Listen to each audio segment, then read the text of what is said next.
আসসালামু আলাইকুম রহমতুল্লাহি বরকাতুহু নাহমাদুহু ওয়া নুসাল্লি আলা রাসূলিহিল কারীম আম্মা বাদ। দর্শক মণ্ডলী, আমাদের সমাজকে সুন্দর সুশিক্ষিত করে গড়ে তুলতে আমাদের সমাজের মানুষেরা যেমন কাজ করে, এর সঙ্গে কাজ করে স্কুল, কলেজ, বিশ্ববিদ্যালয় সহ বিভিন্ন প্রতিষ্ঠান।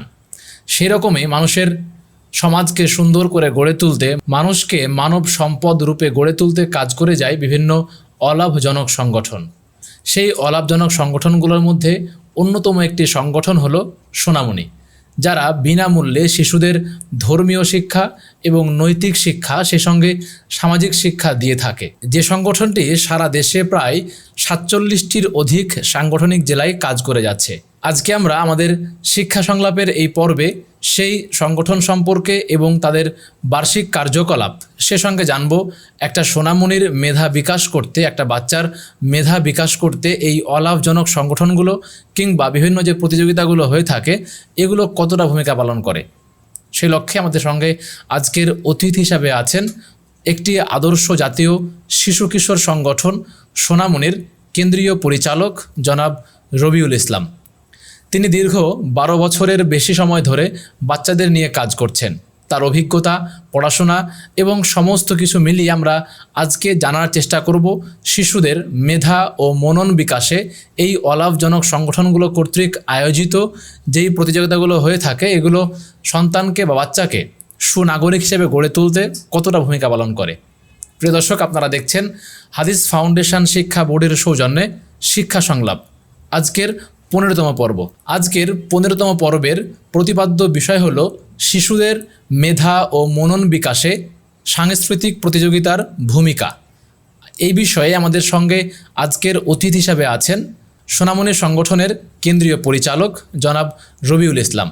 চলুন আমরা আমাদের আজকের পর্বে আমাদের অতিথিকে স্বাগত জানাই এবং আমরা তার কাছ থেকে তার অভিজ্ঞতা এবং পড়াশোনার আলোকে বিভিন্ন জ্ঞান অর্জন করি। আসসালামু আলাইকুম রহমতুল্লাহ। ওয়ালাইকুম সালাম রহমতুল্লাহ।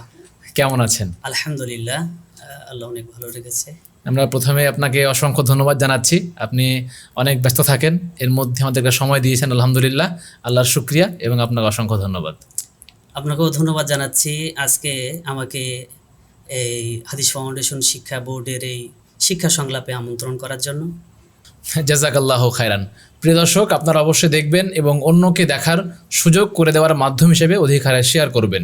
সে সঙ্গে বলে রাখতে চাই, যদি এই সোনামণি কেন্দ্রিক কিংবা এই কেন্দ্রীয় সাংস্কৃতিক প্রতিযোগিতা অথবা বিভিন্ন প্রতিযোগিতা যেগুলো হয়ে থাকে এই কেন্দ্রিক যদি আপনার কোনো এক্সপিরিয়েন্স হয়ে থাকে, যদি আপনার এগুলির দ্বারা কোনো উপকার হয়ে থাকে, তাহলে অবশ্যই কমেন্টে সেটা সবার সঙ্গে শেয়ার করবেন। শেষ পর্যন্ত আমাদের সঙ্গে থাকবেন। চলুন আমরা আমাদের বিভিন্ন প্রশ্নোত্তরের মাধ্যমে আমাদের আজকের অতিথির কাছ থেকে বিভিন্ন বিষয়গুলো জেনে নিই। আমরা প্রথম যে বিষয়টি জানতে চাইব সেটা হচ্ছে যে আমাদের তো শিক্ষা কারিকুলাম বলি কিংবা আমাদের পড়াশোনা বলি, বাচ্চাদের যে পড়াশোনাটা আছে সেটা তো একটা লেভেলে হচ্ছে আলহামদুলিল্লাহ, যেখানে একদম 0 থেকে শুরু করে 5ম শ্রেণী পর্যন্ত আমাদের কারিকুলাম অনুযায়ী ইবতেদায়ী শাখা। তো সেইখানে যেই বিষয়গুলো পড়ানো হয়, বাংলা বলি, ইংরেজি বলি, গণিত বলি, সমস্ত বিষয় কিন্তু সেখানে পড়ানো হয়। উপরন্তু সেখানে সামাজিক অনেক জিনিসগুলো পড়ানো হয়, যেমন কার সঙ্গে কেমন ব্যবহার করবে এগুলো পড়ানো হয়। এই যে পাঠ্যপুস্তক আছে এর পরেও কেন এই অলাভজনক সংগঠনগুলোর প্রয়োজন হয়? আসলে আমরা বর্তমান বাংলাদেশ সরকার কর্তৃক যে সিলেবাস আমরা পেয়েছি, এই সিলেবাস একটা সীমাবদ্ধ, অর্থাৎ একটা গণ্ডির মধ্যে আবদ্ধ। বিশেষ করে সরকার কর্তৃক যে সিলেবাসটা আমরা পেয়েছি নির্দিষ্ট কতগুলো বইয়ের সমন্বয়ে সিলেবাস। আর এরপরে এখানে 2টা দিক বলবো। একটা দিক হচ্ছে যে আমাদের অভিভাবক যারা আছেন এবং আমাদের শিক্ষার্থী যারা আছেন তারা অধিক অংশই একটা প্রতিযোগিতার মধ্যে তাদের জীবনটাকে পার করার চেষ্টা করেন এবং অভিভাবকেরা এই বিষয়ে ব্যতিব্যস্ত হয়ে যান যে সর্বোচ্চ ভালো রেজাল্ট কিভাবে হবে, বেশি নাম্বার কিভাবে পাওয়া যায়। এই ব্যতিব্যস্ততায় দেখা যায় যে একটা সরকার যে সিলেবাস দিয়েছে সেটাকে আরও ছোট করতে করতে, খাটো করতে করতে, মানে অল্প লিখেই সবচেয়ে বেশি নাম্বার পাওয়া যায় কি করে। আচ্ছা, একই তো সিলেবাস অল্প, এরপরে সেটাকে আবার অল্প করার চেষ্টা করা হয়। অল্প করার চেষ্টা করা হয় যাতে করে ফলাফলটা ভালো হয়। আর আরেকটি দিক হচ্ছে দিন শেষে যাতে একটা সার্টিফিকেট পাওয়া যায়। যার কারণে এই সীমাবদ্ধ সিলেবাসের মধ্য দিয়ে আমাদের জ্ঞানের পরিপক্কতা, জ্ঞানের যে আরও বিভিন্ন শাখা প্রশাখা রয়েছে সেখানে যাওয়ার সুযোগ হয় না। জি তো এই জন্যই সাংস্কৃতিক প্রতিযোগিতা বা এই ধরনের আয়োজনগুলোতে যদি আমাদের সোনামণিরা অংশগ্রহণ করে তাহলে জ্ঞানের বিভিন্ন শাখা প্রশাখায় যাওয়ার তার সুযোগ হবে। আর যদি কেউ যেতে চায় তাহলে এই ধরনের প্রতিযোগিতামূলক অনুষ্ঠানে অংশগ্রহণ করা ছাড়া সিলেবাস দিয়েই যথেষ্ট হবে না। আচ্ছা, এখানে আমরা যেটা বলছিলাম একটু আগেই, যে আপনি যেটা বলছিলেন যে সিলেবাসটা সীমাবদ্ধ। জি সীমাবদ্ধ আমরা বলছি কেন, এটা একটা কারণ হতে পারে যে আমাদের দেশে অধিকাংশ মুসলমান আলহামদুলিল্লাহ, সেই জায়গা থেকে একটা সিলেবাসকে তৈরি করার সময় অবশ্যই মুসলমানদের দিকগুলো বা তাদের ধর্মীয় বিষয়গুলো খেয়াল রাখা প্রয়োজন। জি সেই জায়গাতে আমাদের ওই সিলেবাসে দেখা যায় যথেষ্ট ধর্মীয় জ্ঞানের একটা অভাব পাওয়া যায়, জি যেটা আমাদেরকে এই প্রতিযোগিতাগুলো অনেক সময় সহযোগিতা করে। জি এবং বলা যায় যে বাংলাদেশের প্রেক্ষাপটে আমাদের ধর্মীয় যে আবেশ বা ধর্মীয় যে অনুভূতি, এটা তো দিনে দিনে সিলেবাস থেকে তুলে দেওয়ার মানে একটা কূটকৌশল চলছে। আচ্ছা, এখান থেকে যদি আমাদের এই ধরনের ধর্মীয় প্রতিযোগিতামূলক অবস্থান আমাদের না থাকে তাহলে একদিন এমন একটা অবস্থা হবে যে আমাদের ধর্মের কোনো বালাই থাকবে না। জি তো সেইখানে যদি আমরা পৌঁছতে চাই তাহলে আমাদের এই ধরনের কার্যক্রমগুলো, ইসলামী সাংস্কৃতিক প্রতিযোগিতাগুলো বেশি বেশি আয়োজন করা প্রয়োজন। যেহেতু কথা চলে আসলো প্রসঙ্গক্রমে, বলা হয় যে এটা মানুষের যে একটা অস্তিত্ব, মানুষ যে সৃষ্টি হওয়ার যে বিষয়টা, এবং মানুষ যে আসলেই আগে থেকে মানুষ ছিল বা আল্লাহ তাআলা যে মানুষ রূপে প্রেরণ করেছেন, এরপরে আমাদের এই যে আজকের যে মানুষ, সেই মানুষ কিন্তু বর্তমান পাঠ্যপুস্তক দেখলে কিন্তু আমরা সেটা পাই না। একটা কোমলমতি বাচ্চা কিন্তু শিখে যে মানুষ আসলে মানুষ এক সময় ছিল না, বানর ছিল, বানরের বংশধর আমরা। জি মানে এতটাই আমরা নিকৃষ্ট, অথচ আল্লাহ কোরআন মাজিদে আশরাফুল মাখলুকাত বলেছেন। আল্লাহ তাআলা সূরা ৩-এর মধ্যে বলছেন, লাকাদ খালাকনাল ইনসানা ফি আহসানি তাকবীম, আমি মানুষকে উত্তম করে সৃষ্টি করেছি, উত্তম কাঠামো দিয়ে, উত্তম অবয়ব দিয়ে সৃষ্টি করেছি। মানুষ সৃষ্টির সেরা, অথচ এই সৃষ্টির সেরা মানুষকে যখন বানরের সাথে তুলনা করা হবে বা বানরের বংশধর বলা হবে, তখন অবশ্যই বলবো যে যারা এই কথাগুলো বলছে তারা আসলে সুস্থ মস্তিষ্কের মানুষ কিনা, এটা প্রশ্ন থেকে যায়। এই জন্য তাকে আলাদা করে প্রয়োজন পড়ছে তার অস্তিত্ব জানানোর। জি এই জন্য ওই প্রতিযোগিতাগুলোর মাধ্যমে তারা এগুলো জানতে পারছে। জি জি। এবং এই কাজটাই সোনামণি সংগঠন করে যাচ্ছে আলহামদুলিল্লাহ। আমরা তো জানছিলাম যে মানুষের অস্তিত্ব সম্পর্কে মানুষকে জানানো হচ্ছে এটার মাধ্যমে। যদি আমরা আমাদের সৃষ্টিকর্তা নিয়ে কথা বলি, আমাদের সৃষ্টিকর্তা আমাদের দিনে সৃষ্টি করেছেন সুন্দর আকৃতি দিয়ে, আলহামদুলিল্লাহ। যদি আমরা আমাদের সৃষ্টিকর্তাকে নিয়ে জানতে চাই যে তিনি কোথায় আছেন, আমাদেরকে তিনি অবলোকন করছেন কিনা, এই বিষয়গুলোও কিন্তু আমাদের পাঠ্যপুস্তকগুলোতে অ্যাবসেন্স দেখা যায়। তো সেই জায়গাটাতে এই সংগঠনটা কিংবা এই যে প্রতিযোগিতাগুলো, এগুলো কতটা ভূমিকা পালন করছে? জি, আমাদের সংগঠনের মূল লক্ষ্যই কিন্তু প্রত্যেকটা সৃষ্টিকে সৃষ্টিকর্তা সম্পর্কে অবগত করা। আচ্ছা। আর সৃষ্টিকর্তার অবস্থান সম্পর্কে, সৃষ্টিকর্তা কোথায় আছেন, এগুলো বিষয়ে আমরা বাচ্চাদেরকে ছোটকাল থেকে শিক্ষা দেই এবং আমাদের সিলেবাসে এগুলো অন্তর্ভুক্ত রয়েছে, আলহামদুলিল্লাহ। আচ্ছা। আমাদের মহান রব, তিনি আরশের উপরে সমুন্নত, এটা আমরা ছোট থেকে বাচ্চাদেরকে শেখাই, যেটা পবিত্র কোরআন কারিমে স্পষ্ট রয়েছে। আর রহমান আলাল আরশ ইস্তাওয়া, রহমান দয়াময়, আরশের উপরে সমুন্নত। এরপরে আমরা নবী মুহাম্মদ সাল্লাল্লাহু আলাইহি ওয়াসাল্লাম সম্পর্কেও যথেষ্ট ধারণা দেওয়ার চেষ্টা করি যে আমাদের নবী নূরের তৈরি নন, বরং তিনি মাটির তৈরি।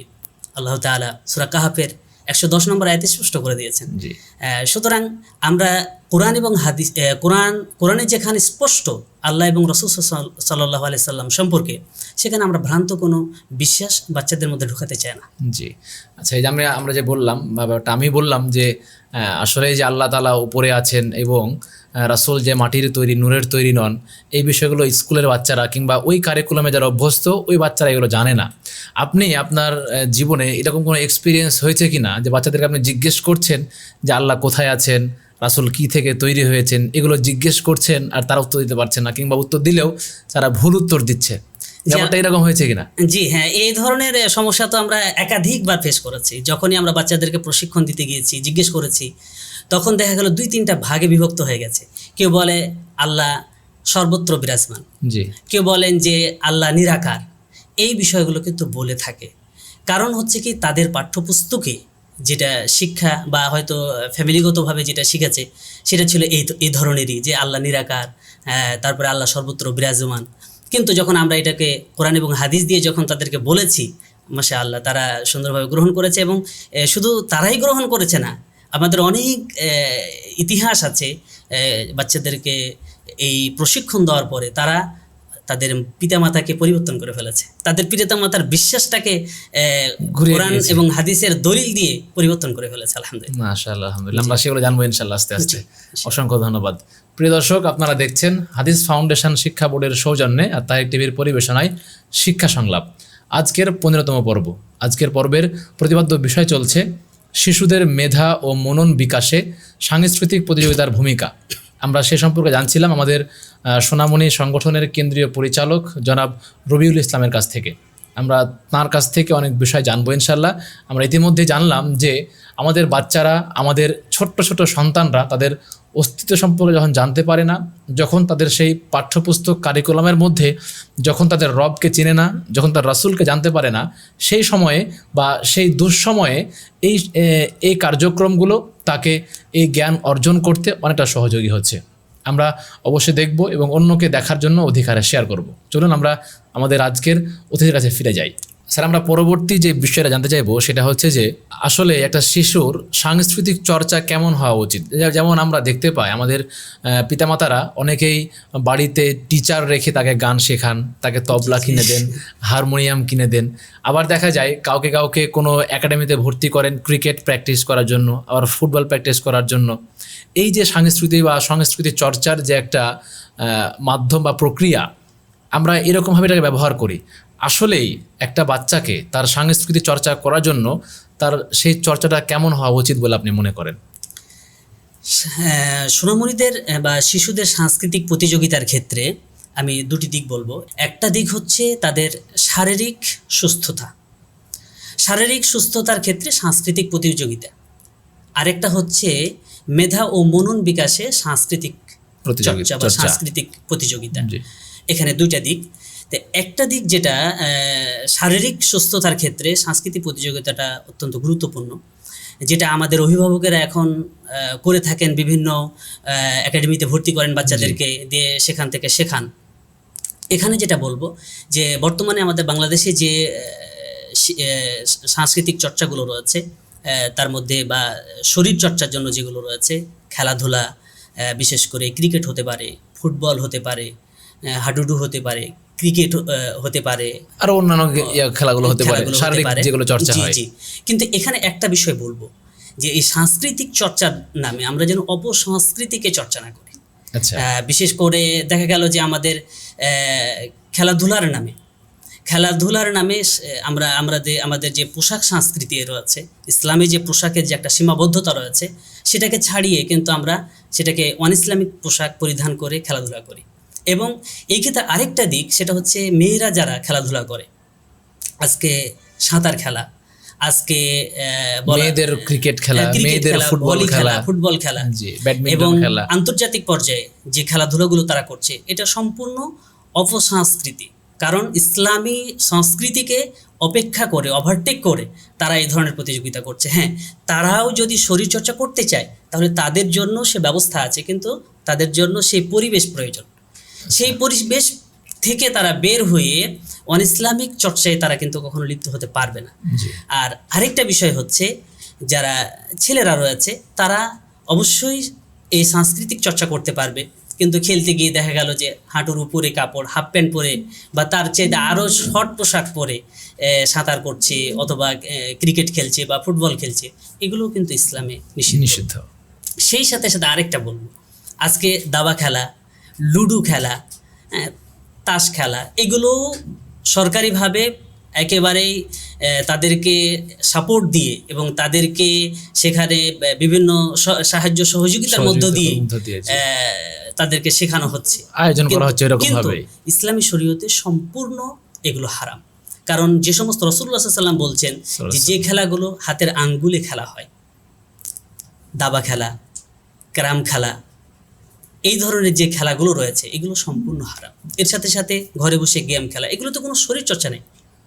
অথচ এখানে সময় নষ্ট হয়, সময়ের অপচয় হয়, এখানে মেধার অপচয় হয়, এখানে শরীরেরও ক্ষতি হয়। সবসময় এক জায়গায় বসে থাকলে শরীরের ক্ষতি হবে। ঠিক তেমনিভাবে একটা জিনিস দীর্ঘ সময় তাকালে দেখে থাকলে চোখের সমস্যা হবে, এবং সর্বোপরি সবচেয়ে বড় যেটা, আল্লাহ আমাদেরকে যে সময়টা দিয়েছেন এটা আল্লাহর বিশেষ নিয়ামত। হ্যাঁ, এবং- এই নিয়ামতটাকে আমরা কি করি, অপেক্ষা করি এবং এই নিয়ামতটাকে অবজ্ঞা করি, নষ্ট করে ফেলি। যখন একটা বাচ্চা এরকম ভাবে ছোটবেলা থেকেই এই যে হাতের গেম বলি বা এই যে এক জায়গায় বসে থেকে যে গেমগুলো খেলা হয়, জি জি জি, যখন সে এগুলোতে আস্তে আস্তে অভ্যস্ত হয়ে উঠবে, তখন কিন্তু তার ভবিষ্যৎটা ভালো হবে না। ভালো হবে না, সে অন্ধকারে কিন্তু চলে সে যাবে, কিন্তু বাইরে বের হওয়ার সাহস পাবে না। সাহস পাবে না, তার মস্তিষ্ক কিন্তু একসময় আস্তে আস্তে বিকৃতিও হয়ে যেতে পারে। বিকৃত হয়ে যেতে পারে। জি। এই জন্য আমরা বলবো যে শরীর চর্চা অর্থাৎ শারীরিক সুস্থতার জন্য খেলাধুলা অবশ্যই প্রয়োজন রয়েছে, কিন্তু সেটা যেন হয় ইসলামিক ওয়েতে, ওয়েতে। এবং যেন সেটা শরীরের উপকারে আসে। শরীরের উপকার জি। আসে। জি, খেলাধুলার মূল কথাই কিন্তু তাই, জি, শরীরের শরীর চর্চা করা। শরীর চর্চা করতে হবে। আমরা দ্বিতীয় যে বিষয়টি বলবো, সাংস্কৃতিক চর্চা, মেধা এবং মনন বিকাশ। এই ক্ষেত্রে গ্রন্থপাঠ প্রতিযোগিতা, যেটা সোনামণি সংগঠন করে আসছে আলহামদুলিল্লাহ, সোনামণি জ্ঞানকোষে 1 এবং 2 দুটা বইয়ের ওপরে, এরপরে আরও অন্যান্য বইয়ের ওপরে মাঝে মধ্যেই প্রতিযোগিতা করা হয়। এরপরে আমাদের নির্দিষ্ট হাদিসের উপরে, কোরআনের উপরে এবং কোরআন তেলাওয়াতের উপরে, আজানের উপরে, ইসলামী জাগরণের উপরে আমাদের কিন্তু প্রতিযোগিতা আমরা আয়োজন করে থাকি। এগুলো কি হয়, মেধা এবং মনন বিকাশ হয়। কিন্তু এই ক্ষেত্রে যে বিষয়টা খেয়াল রাখতে হবে, তাতে যেন অবশ্যই আমাদের এমন কোনো প্রতিযোগিতা করব না যেটা ইসলাম সাপোর্ট করে না। যেমন আমি বাদ্যযন্ত্র বাজাচ্ছি বা এমন কতগুলো গান অশ্লীল, জি, সেগুলো আমরা চর্চা করছি, এবং এইটাই কিন্তু বর্তমানে সবচেয়ে বেশি। সবচেয়ে বেশি হচ্ছে এখন সাংস্কৃতিক চর্চা মানেই অশ্লীল গান বাজনা। অশ্লীল গান বাজনা, এবং মানে আমাদের বাঙালিয়ানা যে সংস্কৃতি আছে, জি জি জি, নিজস্ব যে একটা ভাব আছে, ভাব আছে, ওই জি। ভাবমূর্তিটা আস্তে আস্তে নষ্ট হচ্ছে বিদেশি কিছু সংস্কৃতির সংস্কৃতির মাধ্যমে। কারণে। জি। এবং এটা যথেষ্ট আমাদের বাংলাদেশ সহ মুসলিম যারা রয়েছে তারাকে যথেষ্ট, যাদের সন্তানদেরকে নিয়ে যথেষ্ট হিমশিম খাচ্ছে। জি। কারণ বিদেশি সিরিয়ালগুলো যেভাবে আমাদের সোনামণিদেরকে নষ্ট করছে এবং মা বোনদেরকে নষ্ট করছে, এটা অত্যন্ত ক্ষতিকর। এই জন্য আমরা ইসলামী সংস্কৃতি চর্চা করব যাতে মেধা এবং মনন বিকাশ হয়। এটা খেয়াল রাখতে হবে। আচ্ছা, এই প্রাসঙ্গিক একটা প্রশ্ন করতে চাই, সেটা হচ্ছে যে আপনি যেটা বললেন টিভি এবং সিরিয়ালের কথা, একটা বাচ্চা কিন্তু তার পরিবারের বা তার পারিপার্শ্বিক সব কিছু দেখতে দেখতে সে শিখে, জি। এবং সে বড় হয় ওইরকম ভাবে। তো এই জায়গাটায় অভিভাবকদেরকে দেখা যায় যে একটা বাচ্চাকে সাথে নিয়েই তিনি এরকম সিরিয়ালগুলোতে আসক্ত হয়ে আছেন, জি জি এবং একটার পর একটা লাগায় আছে। জি যদিও সরকার নিষিদ্ধ করেছেন বা কিছু কিছু হয় না, এরপরেও কিন্তু ইউটিউবের মাধ্যমে তারা সেগুলোকেই দেখার চেষ্টা করেন। চেষ্টা করছে। তো এই যে বিষয়টা তারা দেখছেন, এবং সেখানে তারা যা দেখছেন অবশ্যই সেটা ভালো কিছু দেখছেন না, অবশ্যই। তার বাচ্চার উপর একটা প্রভাব পড়ছে। যদি এই বিষয়টা একটু বিশ্লেষণ করতেন। জি, এই বিষয়ের ক্ষেত্রে যেটা বলবো সেটা হচ্ছে যে আমাদের পরিবারটাকে, আমাদের গৃহটাকে ইসলামিক গৃহে রূপান্তরিত করতে হবে। আর মনে রাখতে হবে আল্লাহর কোরআনের সেই নির্দেশ, আল্লাহ তাআলা বলছেন, ইয়া আইয়ুহাল্লাযীনা আমানু কু আনফুসাকুম ওয়া আহলিকুম নারা, হে বিশ্বাসীগণ, তোমরা নিজেরা এবং তোমাদের আহলে পরিবারকে জাহান্নামের আগুন থেকে বাঁচাও। একটা পরিবারের মূল যিনি বাবা মা, সন্তানকে ভালো করার জন্য, সুপথে পরিচালিত করার জন্য বাবা মাকে সবচেয়ে গুরুত্বপূর্ণ ভূমিকা পালন করতে হবে। জি, কিন্তু এই জায়গাতে যদি বাবা মাই ওই সিরিয়ালে আসক্ত হন, তাহলে সন্তান তো বারবার তাদের সাথেই থাকবে, তাদের জিনিসটাই দেখবে। জি, এতে করে দেখা যায় যে এই সিরিয়ালের মধ্যে যত মন্দ দিকগুলো রয়েছে, যেগুলো তার ধারণ ক্ষমতার বাইরে, তথাপি মার সাথে সেটা দেখতেছে বা বাবার সাথে সেটা দেখছে, এটাই তো আর কিন্তু বারবার অন্তরের মধ্যে গেঁথে যাচ্ছে। এমনকি দেখা যাচ্ছে সিরিয়ালের মধ্যে মা বাবা ঝগড়া করছে, এইটা কিন্তু সে দেখতেছে, অশ্লীল ভাষায় গালি দিচ্ছে, সেটা কিন্তু সে দেখতেছে, অথচ সে এটা পছন্দ করে না। তার কারণ তার মস্তিষ্ক এখন ওরকম জিনিস নাই, জি, জি। যা দিচ্ছে তাই ঢুকছে। তো এই জন্য একটা গৃহকে, একটা পরিবারকে ইসলামী পরিবার করতে হলে এই ধরনের অশ্লীল যে বিষয়গুলো রয়েছে, বিদেশি সংস্কৃতি যেগুলো রয়েছে, এগুলো অবশ্যই আমাদেরকে পরিত্যাগ করতে হবে। এই ক্ষেত্রে আরেকটা জিনিস বলতে চাই, সেটা হচ্ছে যে পোশাক সংস্কৃতি নিয়ে যে ব্যাপারটা আছে, বিদেশিদের পোশাক পরা কিংবা ভিনদেশিদের যে পোশাকের যে আদর্শগুলো আছে, এগুলো কিন্তু এইটাতে চলে আসছে। জি জি জি, ওই দিকটাকে আমাদেরকে একটু খেয়াল রাখতে হবে। আরেকটা বিষয় খেয়াল রাখতে হবে যে বাচ্চা যখন বারবার ওই ধরনের পোশাকগুলো দেখছে, তখন তো সে অল্প বয়সী, তখন বারবার মা বাবার কাছে কিন্তু সেটাই চাইবে, তার পোশাকটা যেন তেমনই হয়।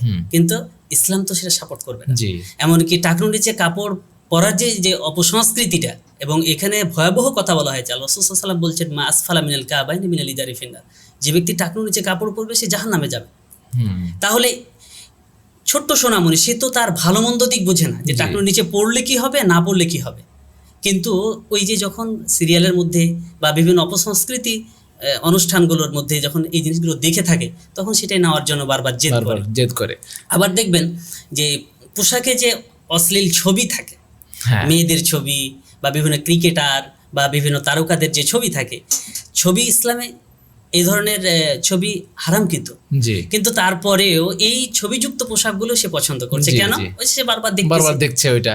এবং আপনার মনে আছে কি না, একটা সময় কিন্তু পাখি জামা নিয়ে জি, জি, বা জি, এই জি, সমস্ত জামাগুলো জি। নিয়ে কিন্তু বাংলাদেশে অনেক আত্মহত্যা জিনিস ঘটেছিল, আত্মহত্যার মতো একটা জি, জঘন্যতম কর্মকাণ্ড ঘটেছিল। এবং এগুলোর পেছনে কিন্তু ওই বিদেশি সংস্কৃতিগুলোই ইন্ধন দিয়েছিল। ইন্ধন দিয়েছে। জি, জি, আমরা চেষ্টা করব সেখান থেকে ফিরে আসার, ইনশাআল্লাহ। আল্লাহ কবুল করুক। আল্লাহুম্মা আমিন।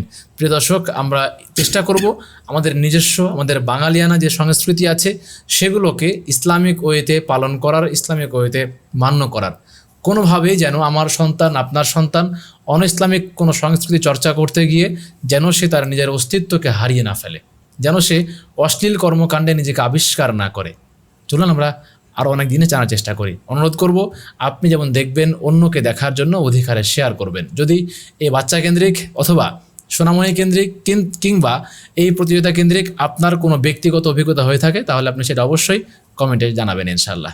এবার যে বিষয়টা জানতে চাইবো সেটা হচ্ছে যে বাংলাদেশে দেখলে তো দেখা যাবে যে অনেকগুলো অন ইসলামিক সংগঠন আছে, জি, জি, এবং শুধু বাচ্চাদেরকে নিয়ে কাজ করছে এরকম আরও অনেক সংগঠন পাওয়া যাবে, জি, যারা বাচ্চাদেরকে কেউ নাচ শেখায়, কেউ গান শেখায়, আবার কেউ অভিনয় শেখায়, জি, বিভিন্ন রকম জিনিস তারা ওরকমভাবে ইয়া করছে। তো সেই জায়গা থেকে ফিরে এসে আমি কেন আপনার সোনামণি সংগঠনকে বেছে নেব?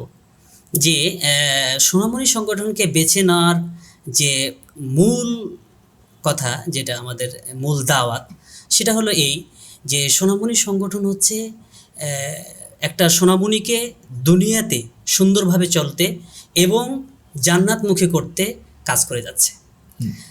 সোনামণি সংগঠনের যদি লক্ষ্যটা আমি বলি, তাহলে স্পষ্ট হয়ে যাবে সোনামণি সংগঠনের লক্ষ্যই হচ্ছে শিশু কিশোরদের মধ্যে ইসলামী চেতনা সৃষ্টি ও তদনুযায়ী জীবন ও সমাজ গড়ে তোলার মাধ্যমে আল্লাহর সন্তুষ্টি অর্জন করা। একটা সোনামণিকে দুনিয়াবী জীবনে সুন্দরভাবে, সামাজিকভাবে, সুশৃঙ্খলভাবে, ভদ্রভাবে চলতে কি কি করা প্রয়োজন সেই শিক্ষাটা আমরা যেমন দিয়ে থাকি, ঠিক তেমনিভাবে জান্নাতমুখী করার জন্য যে সমস্ত কাজগুলো করা দরকার, ঠিক ওই কাজগুলো আমরা সোনামণি সংগঠনের মাধ্যমে সোনামণিদেরকে শিখিয়ে থাকি। আচ্ছা, এর মানে আমরা বলতে পারি এটা যে ওই বাচ্চাকে দুনিয়াতে চলার জন্য যা কিছু প্রয়োজন সেটা শেখানো জি, হয়, জি। একই সঙ্গে পরকালীন জীবনেও যেন সে সুন্দর থাকতে পারে সেজন্য সে তাকে শেখানো হচ্ছে। শেখানো হচ্ছে, উভয় জগৎটাই তাকে ব্যালেন্স করে শেখানো হচ্ছে। শেখানো হচ্ছে। এর একটা কারণ হতে পারে জি। বেছে নেওয়ার। আর কোনো কারণ আছে কিনা? আর বিশেষ করে সোনামণি সংগঠনকে বেছে নেওয়ার আরেকটা কারণ অবশ্যই প্রয়োজন, সেটা হলো যে বাংলাদেশে অনেকগুলো শিশু সংগঠন আছে। আমি যদি নাম বলি, মুক্তি ফৌজ আছে, খেলাঘরের আসর আছে, এই ধরনের আরও অনেক শিশু সংগঠন আছে। আপনি দেখবেন যে কোনো সংগঠনই একটা সোনামণিকে পরলৌকিক অর্থাৎ জান্নাতমুখী করার জন্য তারা কাজ করছে না, দুনিয়া কেন্দ্রিক কাজ করছে। তো দুনিয়া কেন্দ্রিক কাজ করছে যারা দুনিয়ামুখী, হয়তো তারা বেছে নেবে, কিন্তু যারা দুনিয়ার সাথে পরকাল পেতে চায় তারা অবশ্যই সোনামণি সংগঠনকে বাঁচবে। এবং অবশ্যই এটা আমি মানে একটু দৃঢ়তার সাথে বলতে চাই যে বাংলাদেশে একমাত্রই একটা সোনামণিকে দুনিয়া এবং আখেরাতের সফলতার জন্য সোনামণি সংগঠনই কাজ করছে, আলহামদুলিল্লাহ। আচ্ছা, আলহামদুলিল্লাহ। এবং আমি আলহামদুলিল্লাহ যতটুকু দেখেছি আপনাদের বই পুস্তক, এই জায়গা থেকে সোনামণি জ্ঞানকোষ 1 নামে একটা বই আছে, জি, জি, জ্ঞানকোষ 2 নামে একটা বই আছে। সে বইয়ের চমৎকার একটা জিনিস দেখেছি, সেটা হচ্ছে যে সেখানে কিন্তু স্বদেশ নামে একটা অধ্যায় আছে। জি, আবার স্বদেশের মধ্যে বিভিন্ন জেলাগুলো, বিভিন্ন বিভাগগুলো আছে। জি, এর মানে দেশ সম্পর্কে তাকে একটা জ্ঞান দেওয়া হচ্ছে। বিদেশ আবার দেখলাম বিদেশ সম্পর্কে একটা ইয়ে আছে, জ্ঞান আছে, বিজ্ঞান সম্পর্কে আছে। কমপ্লিট একটা বাচ্চাদের উপযোগী একটা বই আমরা দেখতে পেলাম, আলহামদুলিল্লাহ। জি। এর মানে তাদেরকে এই দুনিয়াতে চলতে হলে যেগুলো শেখানো প্রয়োজন সেগুলো সে শিখছে, জি, আলহামদুলিল্লাহ। আলহামদুলিল্লাহ। জি, তার মানে তার এখানে আসলে তার কোনো জগৎটাই বাদ যাচ্ছে না। বাদ যাবে না, ইনশাল্লাহ, ইনশাল্লাহ। এখানে আরেকটা বিষয় বলে রাখবো, সেটা হচ্ছে যে আমাদের যে জ্ঞানকোষ 1 এবং 2 এর যে প্রসঙ্গটা আপনি নিয়ে আসলেন, এখানে আমাদের সোনামণি যাদের অল্প বয়স, তারা তো এখানে পড়াশোনা করে জ্ঞান অর্জন করে, বিশ্ববিদ্যালয়ে যারা ভর্তি হয় তাদেরকে তো প্রতিযোগিতামূলক পরীক্ষা দিয়েই তাদেরকে এগিয়ে যেতে হয়, সামনের দিকে আগাতে হয়, উত্তীর্ণ হতে হয়। তো এখানেও আমাদের যে স্বদেশ বিদেশগুলো রয়েছে এইগুলো ভার্সিটিতে অনেক প্রতিযোগিতার প্রশ্নে এসেছে। আচ্ছা আচ্ছা। অনেকে পরীক্ষা দিয়ে এসে ফোন করে বলেছে, সোনামণি জ্ঞানকোষে এই প্রশ্নটা পড়েছিলাম, আজকে আমার ভার্সিটিতে এই প্রশ্নটা এসেছে। এরকম অনেকে। এবং এই যে বাচ্চাগুলা এখন যে তারা এই যে বইবস্তুটা পড়ছে, যখন এরা আস্তে আস্তে যখন বড় হবে তখন কিন্তু এদেরও মনে হবে যে আমি ওই জায়গাতে এই জিনিসটা পড়েছিলাম, এবং তার প্রয়োজন হয় সে কিন্তু ওই জায়গাতে গিয়ে আগে খুঁজবে। জি, তাহলে তার এটা একটা স্থায়ী একটা সমাধান আমরা বলতে পারি। এবং সে আজকে পড়লে এটা কালকে পরশুদিন না হয় তারপরের দিন এটা কখনো না কখনো তার কাজে আসবে ইনশাআল্লাহ। ইনশাআল্লাহ। জাযাকাল্লাহু খাইরান। যেহেতু আপনার এই প্রসঙ্গটা চলে আসলো, আর একটা প্রশ্ন এখানে করেই ফেলি, সেটা হচ্ছে যে এই অলাভজনক যে সংগঠনটি, আপনারা তো অবশ্যই দাতব বিনা অর্থে টাকা পয়সা ছাড়াই পড়াচ্ছেন আলহামদুলিল্লাহ, এবং যতটুকু দেখলাম প্রায় 47টির বেশি সাংগঠনিক যারা কাজ করছেন, আলহামদুলিল্লাহ, এটা আল্লাহ তাআলার শুকরিয়া আলহামদুলিল্লাহ। এবং আপনারা দীর্ঘদিন কাজ করছেন, এই জন্য আমরা আল্লাহর কাছে দোয়া করি যেন মহান আল্লাহ তাআলা আপনাদের এই দুনিয়ার কোনো পারিশ্রমিক যেখানে না নিয়ে আল্লাহ তাআলা যেন পরকালীন যে পারিশ্রমিক যেন আল্লাহ তাআলা সেটা বৃদ্ধি করে দেন। এই প্রাথমিক প্রশ্ন করব, আপনাদের এই যাত্রা শুরু হলো কবে? এই কাজটা শুরু হয়েছে কত সাল থেকে? সোনামণি সংগঠনের যাত্রাটা শুরু হয়েছে 1994 সালের 23শে সেপ্টেম্বর ও শুক্রবার। মোহতারাম আমিরে জামাত আহলে হাদিস আন্দোলন বাংলাদেশের মোহতারাম আমির প্রফেসর ডক্টর মোহাম্মদ আসাদুল্লাহ আল গালিব স্যার এই সংগঠনটি প্রতিষ্ঠা করেছিলেন। তিনি এর নামটাও, এই যে মাধুর্যপূর্ণ যে নাম সোনামণি, এটাও তিনি কিন্তু কোরআন মাজিদের সূরা আহজাবের 23 এবং 24 নম্বর আয়াতের আলোকেই তিনি কিন্তু এই নামকরণটা করেছেন। জাযাকাল্লাহু খায়রান।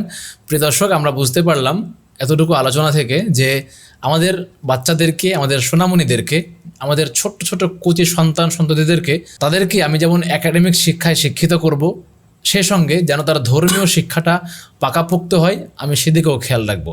এজন্য হাদিস ফাউন্ডেশন শিক্ষা বোর্ড কর্তৃক আয়োজিত এই আজকের শিক্ষা সংলাপের আজকের এই পর্ব থেকে আমরা আপনাদের কাছে উদাত্ত আহ্বান জানাতে চাই, যেন আপনার সন্তানটা ইহকাল শিখে, যেন সে সঙ্গে সে পরকালটাও শিখে।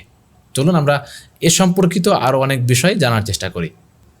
স্যার, এবার যে বিষয় জানতে যাবো সেটা হচ্ছে যে সামনে তো আপনাদের কেন্দ্রীয় সাংস্কৃতিক প্রতিযোগিতা আসছে, আলহামদুলিল্লাহ, এটা বড় খুশির খবর একটা। তো সে জায়গাতে কারা অংশগ্রহণ করতে পারে এবং এর প্রক্রিয়াটাকে যদি একটু বলতেন।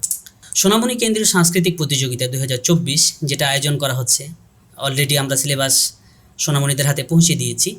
এখানে যাদের বয়স 7 থেকে 15 বছর, বালক এবং বালিকা আলাদা আলাদা গ্রুপে, বালক গ্রুপ আলাদা, বালিকা গ্রুপ আলাদা, এবং তাদেরকে পুরস্কৃত করা হবে আলাদা আলাদা করে। আচ্ছা, এরা এখানে অংশগ্রহণ করতে পারবে। আচ্ছা, তাহলে বয়স হচ্ছে 7 থেকে 15। 7 থেকে 15। এইখানে যাদের বয়স 7 এবং যার বয়স 15, তারা উভয় কি একই রেঞ্জে অংশগ্রহণ করবে নাকি আলাদা কোনো রেঞ্জ আছে? যাদের বয়স 7 থেকে 11 বছর পূর্ণ হবে তারা ক গ্রুপে অংশগ্রহণ করবে, আর যাদের বয়স 7 থেকে 11 থেকে 15 বছর তারা খ গ্রুপে অংশগ্রহণ করবে। আবার আরেকটা খুশির খবর, সেটা হলো এই বছরেই নতুন আরেকটা গ্রুপ আমরা বের করেছি, সেটা হচ্ছে গ গ্রুপ। সেখানে 7 থেকে 11 বছর যারা স্কুলে শুধু পড়ে, শুধু স্কুলে যারা পড়ে, আচ্ছা, তাদের জন্য আয়োজন করা হয়েছে। কারণ অনেক সময় দেখা গিয়েছে, অনেকে আমাদেরকে বলেছেন যে আমাদের ছেলেরা স্কুলে পড়ে, আপনাদের প্রতিযোগিতায় অনেক কিছু আরবি থাকে, আমাদের বাচ্চারা সেখানে নিতে পারে, অংশগ্রহণ করতে পারে না, ভয় করে। তা আমরা এই ভীতিটাকে দূর করার জন্য একেবারে তাদের উপযোগী করে তারা যাতে অংশগ্রহণ করতে পারে, এবং এমসিকিউ যাতে করে তাদের কোনো প্রকারের ভীতি না থাকে, এবং কোনো প্রকার আরবি ওখানে না দিয়ে বরং বাংলাতে এবং আরবি যতটুকু দিয়েছি উচ্চারণ সহকারে আমরা দেওয়ার চেষ্টা করেছি, যাতে তারা সবাই অংশগ্রহণ করতে পারে। আশা করছি ইনশাআল্লাহ এখানে আমাদের ব্যাপক একটা সাড়া পড়বে, আশা করছি ইনশাআল্লাহ। এবং আপনারা তো এটা আলহামদুলিল্লাহ বিগত কয়েক বছর থেকে বা শুরু থেকে এটা করে আসছেন আলহামদুলিল্লাহ। জি আলহামদুলিল্লাহ। এই যেটা আমি আরেকটু প্রশ্ন করতে চাই, সেটা হচ্ছে যে তাহলে গ্রুপ হচ্ছে মোট তিনটি গ্রুপ, জি, ক, খ এবং গ। তাহলে ক গ্রুপে থাকছে যাদের বয়স 7 থেকে 11 বছর, তারা থাকছে। জি। আর যাদের বয়স 11 থেকে 15 পর্যন্ত তারা হচ্ছে খ গ্রুপে, গ্রুপে এবং এই ক আর খ এই উভয় গ্রুপ হলো যারা মাদ্রাসায় পড়ে তাদের জন্য। এবং এখানে কোনো সোনামণি যদি চায় যে আমি এখানে অংশগ্রহণ করব স্কুলে সোনামণি, তাতেও পারবে। মানে গ গ্রুপ অর্থাৎ স্কুলে যারা পড়ে তাদের যে গ্রুপটা, জি জি জি, তারা যদি মনে করে আমি কয়ে কিংবা ক্ষয়ে অংশগ্রহণ করব তাহলে সে করতে পারবে, কোনো সমস্যা নেই, করতে পারবে, কোনো সমস্যা নেই। কিন্তু এখানে আরেকটা বিষয়, সেটা হচ্ছে যে ক গ্রুপের এবং খ গ্রুপে যারা মাদ্রাসার ছাত্র, তারা যদি চায় যে আমরা গ গ্রুপে অংশগ্রহণ করব, তাহলে সেখানে তাদেরকে অংশগ্রহণ করা খুব চমৎকার। তার মানে যারা স্কুলে পড়ে তারা চাইলে যারা মাদ্রাসায় পড়ে এদের সঙ্গে কম্পিটিশন করতে পারবে, কিন্তু মাদ্রাসায় পড়ে স্কুলের সাথে কম্পিটিশন করবে ব্যাপারটা কিন্তু এরকম করতে পারবে না। জি না, জি না, জি, যাতে সবার সাথে একটা ব্যালেন্স থাকে যাতে। জি, চমৎকার সিদ্ধান্ত এটা একটা, আলহামদুলিল্লাহ। যদি আমাকে একটু পরিসংখ্যান বলেন যে প্রত্যেক বছর আনুমানিক কতজন শিক্ষার্থী বা কতজন বাচ্চা এখানে অংশগ্রহণ করে? আলহামদুলিল্লাহ, আমরা দীর্ঘদিন যাবত অর্থাৎ সোনামণি প্রতিষ্ঠার পর থেকেই সাংস্কৃতিক প্রতিযোগিতাটা তাদের জন্য হয়ে থাকে। তো এই বছরেও, গত বছরের পরিসংখ্যানটা যদি বলি, গত বছর প্রায় 10,000 সোনামণি আমাদের এখানে অংশগ্রহণ করেছিল। 10,000? জি জি, আলহামদুলিল্লাহ, মাশাআল্লাহ। আশা করছি এবার হয়তো 15,000 অংশগ্রহণ করবে, এরকম একটা আমাদের আশা আছে ইনশাআল্লাহ। জি, প্রিয় দর্শক, এই সংখ্যাটা শুনলে একটা আশ্চর্য হয় যে একটা অলাভজনক সংগঠন যারা যে শিক্ষা দিবে কিন্তু ওই শিক্ষার বিনিময়ে কোনো অর্থ করি কিংবা কোনো কিছুই নেবে না, আপনার বাচ্চাকে শেখাবে এবং সেটা বিনা পয়সায়। আর এই সংখ্যাটা গত বছর ক্রস করেছে প্রায় 10,000, এবং এই সংগঠনের বা এই অলাভজনক এই কার্যক্রমের এবারে টার্গেট তাদের 15,000 যেন পেরিয়ে যায়। এত বড় একটা কাজ যারা করেন, অবশ্যই তাদের জন্য আমাদের অন্তর থেকে দোয়া আসার তারা একটা হকদার, তারা হক রাখে। আমরা তাদের জন্য দোয়া করি যেন মহান আল্লাহ তাআলা এর বিনিময়ে ইহকালে পরকালে তাদেরকে শান্তি এবং সুখ দান করেন। আল্লাহুম্মা আমিন। চলুন আমরা বিষয়গুলো আরও জানার চেষ্টা করি। আচ্ছা, আমরা জানলাম যে এরা অংশগ্রহণ করতে পারবে। যদি এবার বলতেন যে যে প্রতিযোগিতাগুলো হবে সে বিষয়গুলো কি কি, যদি সেগুলো কয়েকটা বলতেন। জি, আমাদের যে বিষয়গুলো বাচ্চাদের জন্য নির্ধারণ করা হয়েছে, হিফজুল কোরআন, হিফজুল হাদিস, জাগরণী, সাধারণ জ্ঞান, এই বিষয়গুলো এখানে এসেছে আর কি। আচ্ছা, প্রতিযোগিতার বিষয় হিসাবে 3টা গ্রুপে একই রকম বিষয়গুলো আছে আর কি। আচ্ছা, এখানে শুধু যেটা বললেন যে কোরআন হাদিস, এগুলো কি শুধু যারা হাফেজ তারা অংশগ্রহণ করতে পারে নাকি যে কেউ অংশগ্রহণ করতে? না, এখানে শুধু হাফেজারা নয়, হাফেজ এবং নন হাফেজ যে কেউ এখানে অংশগ্রহণ করতে পারবে, এবং সেই সুন্দরভাবে আমাদের বিষয়গুলোকে উপস্থাপন করা হয়েছে এবং উপযোগী করা হয়েছে যাতে করে সবাই অংশগ্রহণ করতে পারে। এটা কি মানে পুরো কোরআন মুখস্থ করতে হবে নাকি নির্দিষ্ট কোনো একটা অংশ? না, অবশ্যই আমরা নির্দিষ্ট অংশ এবং সিলেবাসে সেটা আমরা দিয়ে দিয়েছি। আমাদের সিলেবাসটা কেউ যদি সংগ্রহ করে, সেখানে সুন্দর করে আমাদের নীতিমালা বলে দেওয়া হয়েছে এবং সেখানে তবে 1-2 সূরা থাকলো। জি জি, অল্প। আচ্ছা, জাযাকাল্লাহু খায়রান। আমরা জানলাম বিষয়টা। যদি এবার এখানে অংশগ্রহণ করার এবং স্তরে স্তরে যে কেন্দ্রীয় পর্যায়ে আসার যে স্তরটা আছে, যদি এইটা একটু পরিষ্কার করে বলতেন। জি, এখানে যারা প্রতিযোগিতায় অংশগ্রহণ করবে, আমাদের আগামী সেপ্টেম্বরের 6 তারিখে প্রতিযোগিতা শুরু হবে শাখা পর্যায়ে। আমাদের এই প্রতিযোগিতায় যে সমস্ত সোনামণিরা অংশগ্রহণ করবে, তাদেরকে সর্বপ্রথমে শাখা পর্যায়ে প্রতিযোগিতায় অংশগ্রহণ করতে হবে। আগামী সেপ্টেম্বরের 6 তারিখে শাখা পর্যায়ে প্রতিযোগিতা শুরু হবে। এরপরে 13 সেপ্টেম্বর উপজেলা পর্যায়ে হবে। এরপরে 20 সেপ্টেম্বর জেলা পর্যায়ে হবে, এবং সর্বশেষ আমাদের কেন্দ্রে অংশগ্রহণ করতে হবে অক্টোবর মাসের 10 তারিখে। পর্যায়ক্রমে এভাবে হবে, এবং সবচেয়ে যেটা আমাদের আকর্ষণ সেটা হচ্ছে কেন্দ্রে অংশগ্রহণ করার পরে সর্বোচ্চ 5 থেকে 6 জনকে আবার উন্মুক্ত মঞ্চে আমরা উপস্থাপন করবো ইনশাআল্লাহ। আচ্ছা, এটা এতগুলো স্তর পার হওয়ার পরে ফাইনালটা হবে মানে উন্মুক্ত মঞ্চে। আচ্ছা, মাশাআল্লাহ, এটা অনেক চমৎকার, আলহামদুলিল্লাহ, এবং এটা খুব সুন্দর হবে আশা করি। আর আরেকটা বিষয় এখানে বলে রাখি, সেটা হচ্ছে আমাদের আত্মাহারিক টিভির মাধ্যমে সারা দেশে যে যেখানে আছে সেখান থেকে দেখার সুযোগ পাবে ইনশাআল্লাহ। জাযাকাল্লাহু খায়রান। এবং আমরা গত বছর দেখেছিলাম আলহামদুলিল্লাহ আত্মাহারিক টিভির কল্যাণেই যে সেটা ব্রডকাস্ট হয়েছিল, এবং সেখানকার বাচ্চারা এত সুন্দর করে হাদিসের রেফারেন্স দিয়ে একদম মাখরাজ সহকারে, হাদিসেরও মাখরাজ সহকারে তারা উচ্চারণ করে তারা শোনাচ্ছিল, এবং মানে কোরআনের যে তিলাওয়াত সেগুলো আলহামদুলিল্লাহ খুব খুব চমৎকার। এমনকি আমরা এটা দেখছিলাম যে বিচারকটা বলে বলে ফেলছিলেন যে তোমাকে আমি কি বলে আটকাবো। জি জি জি জি। জি এগুলো আলহামদুলিল্লাহ অনেক আনন্দদায়ী। জি জি, জাযাকাল্লাহ খাইরান। প্রিয় দর্শক, আপনারা দেখছেন হাদিস ফাউন্ডেশন শিক্ষা বোর্ডের সৌজন্যে শিক্ষা সংলাপ, আজকের 15তম পর্ব। আজকের পর্বের প্রতিপাদ্য বিষয় হচ্ছে শিশুদের মেধা ও মনন বিকাশে সাংস্কৃতিক প্রতিযোগিতার ভূমিকা। এই বিষয়ে আমাদের সঙ্গে আজকের অতিথি হিসাবে আছেন সোনামণি সংগঠনের কেন্দ্রীয় পরিচালক জনাব রবিউল ইসলাম। আমরা তার কাছ থেকে জানছি বিভিন্ন রকম অভিজ্ঞতা এবং বাস্তবিক অনেক কথা। আমরা সম্প্রতি জানলাম যে তাদের একটা প্রতিযোগিতা আয়োজন করা হয়েছে এবং সেখানে সারা দেশের যে কোনো শিক্ষার্থী অংশগ্রহণ করতে পারবে যাদের বয়স 15-র নিচে, 7 থেকে 15 এই রেঞ্জে যাদের বয়স তারা অংশগ্রহণ করতে পারবে। যদি এই রেঞ্জের আপনার কোনো শিক্ষার্থী থেকে থাকে কিংবা যদি আপনার সন্তান এই বয়সের হয়ে থাকে, তাহলে অবশ্যই আপনার সন্তানকে আপনার সন্তানের মেধা বৃদ্ধি করার জন্য এবং অন্যের সঙ্গে কম্পেয়ার করার জন্য, অথবা আপনার সন্তানকে ধর্মীয় শিক্ষা এর পাশাপাশি কম্পিটিশন করার জন্য এখানে আপনারা অংশগ্রহণ করাতে পারেন। দেখবেন, জানবেন এবং জ্ঞান অর্জন করার জন্য অধিকারে পড়াশোনা করবেন ইনশাল্লাহ। চলুন আমরা ফিরে যাই আমাদের অতিথির কাছে। এবার যে বিষয়ে জানতে চাইব সেটা হচ্ছে যে আপনাদের সংগঠন তো আলহামদুলিল্লাহ অনেক কার্যক্রমের সঙ্গে যুক্ত আছে। জি জি শুধু কি এইটা পাঠদান করায়, নাকি এটা এর আর অন্য কোনো শাখা আছে কিনা, বা এর কার্যক্রমগুলো আর অন্য কোনো দিক দিয়ে আগায় কিনা? জি আলহামদুলিল্লাহ, আমাদের সোনামণি সংগঠনের বেশ কয়েকটি কার্যক্রম রয়েছে। তার মধ্যে আমরা যে আজকের যে প্রতিপাদ্য বিষয় সাংস্কৃতিক প্রতিযোগিতা, এটা তো অবশ্যই প্রতি বছরই হয় কেন্দ্রীয় পর্যায়ে। কিন্তু এখানে আরেকটা কথা বলে রাখি যে আমাদের আঞ্চলিক পর্যায়ে এই প্রতিযোগিতা কিন্তু অব্যাহত থাকে।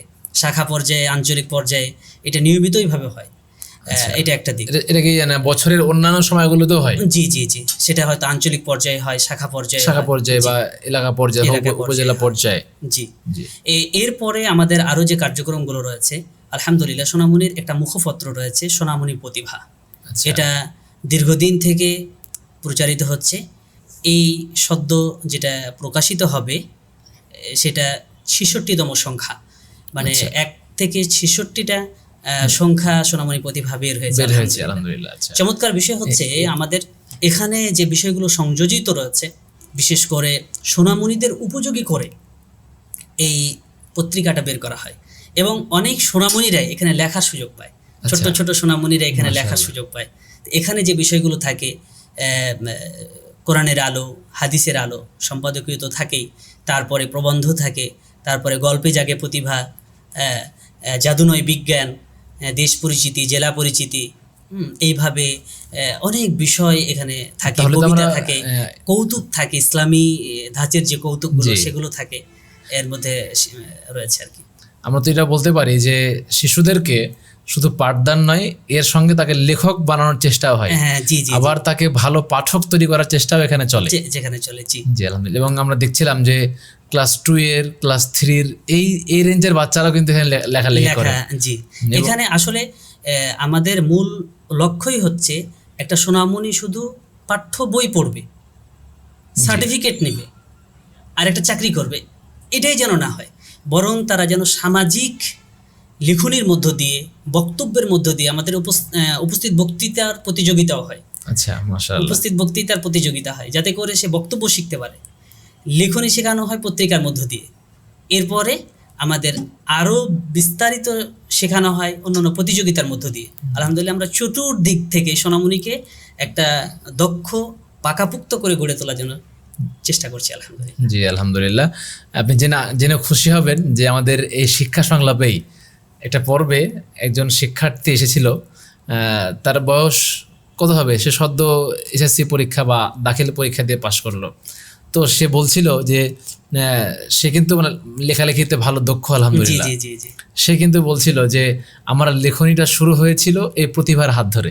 জি জি, এটা না বললে নয় যে সোনামণি প্রতিভায়, বিশেষ করে যে আপনি যার কথা বলছেন মোবাশ্শিরুল ইসলাম, সে কিন্তু মানে কি বলবো, যখনই আমাদের কাছে আসতো তখনই বারবার তাকে লিখনের ব্যাপারে উৎসাহিত করতাম, আমাদের প্রতিভাতে লিখা দাও। আলহামদুলিল্লাহ, তার সিদ্ধহস্ত আস্তে আস্তে লেখার যে কাজটা সে সুন্দরভাবে চালিয়ে যাচ্ছে আলহামদুলিল্লাহ। আরও উত্তরোত্তর আরও ভালো কিছু করবে ইনশাআল্লাহ। তো সোনামণি প্রতিভার মধ্য দিয়েই কিন্তু তার এই লিখনির যাত্রাটা শুরু হয়েছে। আলহামদুলিল্লাহ। জি আলহামদুলিল্লাহ, জাযাকাল্লাহু খাইরান। আমরা জানতে পারলাম আলহামদুলিল্লাহ। আমাদেরকে এটা বলবেন যে আপনারা তো বিভিন্ন সময় বিভিন্ন জায়গায় গিয়ে প্রশিক্ষণ দেন বা প্রশিক্ষণ প্রদান করেন, তো ওই প্রশিক্ষণের দু একটা এক্সপিরিয়েন্স যদি শেয়ার করতেন। জি, সোনামণিদেরকে নিয়ে প্রশিক্ষণ করতে গিয়ে আলহামদুলিল্লাহ অনেক অভিজ্ঞতা হয়েছে। তার একটা অভিজ্ঞতা আমার বেশ কিছুদিন আগের অভিজ্ঞতাটা শেয়ার করতে চাই। দিনাজপুরের খানপুর নামে একটা জায়গা, সেখানে গিয়েছিলাম। শ্রদ্ধেয় বড় ভাই ডক্টর আব্দুল হালিম তিনিও আমার সাথে ছিলেন। উনি তো সাবেক পরিচালক ছিলেন। জি জি জি, হ্যাঁ, তিনিও আমার সাথে ছিলেন। তা আমি প্রশিক্ষণ দিতে সোনামণিদের পিছনে এক মুরব্বী চাচা, আনুমানিক তার বয়স 70+ হবে। আচ্ছা, তিনি দীর্ঘ আমি 1 ঘন্টা প্রশিক্ষণ দিয়েছি, সেখানে উপস্থিত ছিলেন। আমি যে বিষয়গুলো আলোচনা করলাম, তো আলোচনা করার পরে বাচ্চাদেরকে প্রশিক্ষণ দেওয়ার পরে উনি তার অনুভূতি প্রকাশ করছেন। তো অনুভূতি প্রকাশ করে কেঁদে ফেললেন। আচ্ছা, কেঁদে ফেলে বলছেন যে আহা, আজকে সোনামণি প্রশিক্ষণে যেগুলো আপনি শেখালেন, আমি তো এই 70 বছরে এগুলো শিখিনি। তো মনে হচ্ছে যে আমি এই সোনামণি সংগঠনের সাথে আবার সম্পৃক্ত হই। তার এই চোখের পানিটা আমার আজও মনে পড়ে যে তাকে এতটা ভালো লেগেছে এবং তার অনুভূতিটা এত মানে তীব্র ছিল যে তিনি কথা বলে ফেললেন যে আমি আবার সোনামণি সংগঠনের সাথে যদি সম্পৃক্ত হতে পারতাম। জি, এরকম অভিজ্ঞতা আছে। আরও কিছু অভিজ্ঞতা রয়েছে যেগুলো আমরা বিভিন্ন সময় দেখেছি যে সোনামণি প্রশিক্ষণ দেওয়ার পরে বাচ্চারা বাড়িতে ফিরে গেছে। ফিরে যাওয়ার পরে মানে যেখানে আমাদের কাছ থেকে যা শিখেছে সেটা বাস্তবে প্রয়োগ করার চেষ্টা করেছে, কিন্তু পরিবারে তো সেই আমলটা নেই। জি, মায়ের সাথে সেই আমলটা নেই বা বাবার কাছে সেই আমলটা নেই। হ্যাঁ, এরকম ঘটনা সালাম দিতে গিয়ে এরকম বিশেষ করে আমাদের সোনামণি সংগঠনের প্রথম পরিচালক, যার হাত ধরে সর্বপ্রথম সোনামণির কার্যক্রম শুরু হয়েছিল, মহতারাম আমিরে জামাত প্রফেসর ডক্টর মোহাম্মদ আসাদুল্লাহ আল গালিব স্যার, যাকে প্রথম এই পরিচালক বানিয়েছিলেন জি, ভাই আজিজুর রহমান। তিনার একটা গল্প শেয়ার করি। আচ্ছা, সেটা হলো যে তিনি একদিন প্রশিক্ষণ দিয়েছিলেন। প্রশিক্ষণ দেওয়ার পরে সেই প্রশিক্ষণটা ছিল সালামের ওপরে প্রশিক্ষণ, কিভাবে সালাম দিতে হবে। সেটা প্রশিক্ষণ নেওয়ার পরে সোনামণি যখন বাড়িতে গেল, তখন সন্ধ্যাবেলায় তার পিতা তার অফিস থেকে বাড়িতে ফিরছে। এমন সময় দরজা তো লক, জি, কলিং টিপলেন বাবা, সন্তান দরজা খোলার জন্য আসলেন। এরপরে বাবাকে বলছেন, বাবা আমাকে সালাম দিন। আচ্ছা, ছোট্ট সোনামণি এখন কি করবে, বলে দিয়েছে। এখন বাবা বলছে যে আমি তো কখনো তো সালাম দিইনি, আমাকে তো লজ্জা লাগে, আমি সালাম দিতে পারবো না, আচ্ছা, দরজা খুলে দাও। তো ছোট্ট সোনামণি নাছোড় বান্দা বলছে যে না, হবে না, আপনাকে সালাম দিতেই হবে। তো কি করবে, এক পর্যায়ে ছোট্ট সোনামণিকে সালাম দিয়েই তার পিতা বাড়িতে প্রবেশ করলো। এরপরে বাড়িতে গিয়ে এই যে কার্যক্রমটা কোথা থেকে শিখলো এটা সে জানতে চাইলো মেয়ের কাছ থেকে। এরপরে দেখা গেল ওই ভাই পরবর্তীতে আমাদের এই পরিচালক ভাইয়ের সাথে দেখা করে তিনি বলেছেন যে আপনি এমন একটা আদব, এমন একটা শিষ্টাচার শিক্ষা দিয়েছেন যেটা আমাদের পরিবারে ছিল না।